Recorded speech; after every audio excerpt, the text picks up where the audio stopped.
संजय सेठ जी ने बयान दिया कि पेपर लीक हुआ है और इसकी जांच जो है सीबीआई से ही करानी पड़ेगी सरकार को। जैसे रिजल्ट निकलने के बाद जानकारी हुई, मैं आपको बताऊं, त्वरित कार्रवाई की गई।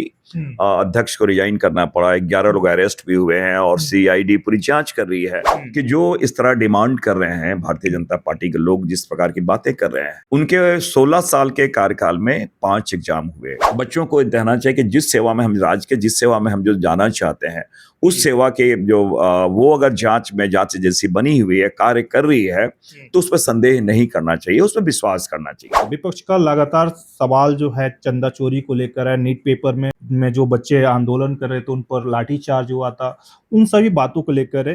जब एक तो 19 दिन का कार्यकाल होता है, इतना छोटा सत्र हमारा है, प्रधानमंत्री जी गायब, अमित शाह जी गायब, जिम्मेदारी भी गायब। हमारा ये कहना है कि जो जिस प्रकार कार्रवाई हुई गई है, तो जो जिम्मेदार लोग हैं वो उनको सदन में आना चाहिए और अपनी बातों को रखना चाहिए। लेकिन मुझे लगता है ना कि जो स्वयं इतने डरे हुए सहमे हुए हैं, क्योंकि इसलिए अपनी जिम्मेदारी से भाग रहे हैं, हमारे यहाँ सदन में आए और जवाब दे। नमस्कार, सोशल संवाद में आप सभी का स्वागत है। जेपीएससी को लेकर रांची के सड़कों पर प्रदर्शन चल रहा है, उस पर बातचीत करने के लिए हमारे साथ कांग्रेस सांसद सुखदेव भगत जी हैं।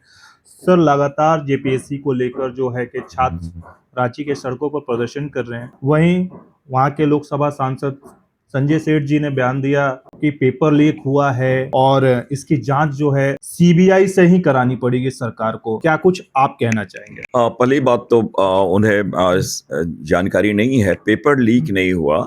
कुछ अनियमितताएं रहे 14 थी ये पे जेपीएससी जो ओएमआर सीट पे, उसके बारे और जैसे रिजल्ट निकलने के बाद जानकारी हुई, मैं आपको बताऊं, त्वरित कार्रवाई की गई। अध्यक्ष को रिजाइन करना पड़ा, 11 लोग अरेस्ट भी हुए हैं और सीआईडी पूरी जांच कर रही है, लगातार घंटों पूछताछ हो रही है। तो ये कहना कि पेपर लीक हुआ, तो मैं समझता हूँ ये गलत बयानी है। रही बात, मैं आज भी ये कहना चाहूंगा कि जो स्टूडेंट्स हैं, हम स्टूडेंट्स के साथ हैं, उनकी भावनाओं के साथ है। लेकिन एक थोड़ा कंट्राडिक्टरी एक बात लगती है कि जो इस तरह डिमांड कर रहे हैं भारतीय जनता पार्टी के लोग, जिस प्रकार की बातें कर रहे हैं, उनके 16 साल के कार्यकाल में 5 एग्जाम हुए। हेमंत सोरेन जी के अभी पिछले 5 साल उनको ले लें और अभी ले लें, टर्म ले लें, इन सारी चीजों को देखेंगे तो हेमंत सोरेन जी ने 9 एग्जाम उन्होंने कंडक्ट कराए हैं और बैकलॉग उन्होंने किया है। और हेमंत सोरेन जी स्वयं संवेदनशील है, जमीन के नेता हैं, उन बातों को देखते हैं।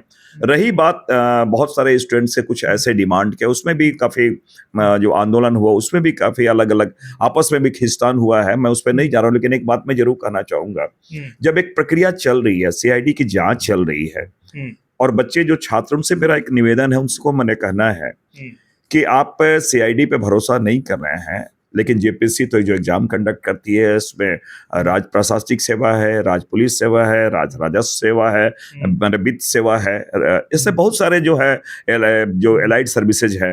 तो जो जिस सेवा में आप जाना चाहते हैं, उस सेवा के उसकी भूमिका पे अगर आप संदेह करेंगे तो कैसे होगा। ये एक महत्वपूर्ण चीज, इसलिए हमने कहा कि बच्चों को कहना चाहिए कि जिस सेवा में हम राज्य के जिस सेवा में हम जो जाना चाहते हैं, उस सेवा के जो वो अगर जांच जैसी बनी हुई है, कार्य कर रही है, तो उस पर संदेह नहीं करना चाहिए, उस पर विश्वास करना चाहिए। सर, लगातार जिस तरह से पार्लियामेंट के अंदर विरोध चल रहा है, पक्ष सत्ता पर और विपक्ष को लेकर, विपक्ष का लगातार सवाल जो है चंदा चोरी को लेकर है। नीट पेपर में जो बच्चे आंदोलन कर रहे थे उन पर लाठीचार्ज हुआ था, उन सभी बातों को लेकर है। तीसरा सप्ताह है, आज भी हंगामे के बीच सदन स्थगित हो गया। आप क्या कुछ कहना चाहेंगे? निश्चित रूप से आपने देखा, अमित शाह जी को देखा है क्या? सदन में भी नहीं, गायब हो गए हैं। जब एक तो 19 दिन का कार्यकाल होता है, इतना छोटा सत्र हमारा है, प्रधानमंत्री जी गायब, अमित शाह जी गायब, जिम्मेदारी भी गायब। हमारा ये कहना है कि जो जिस प्रकार कार्रवाई हुई गई है, तो जो जिम्मेदार लोग हैं वो उनको सदन में आना चाहिए और अपनी बातों को रखना चाहिए।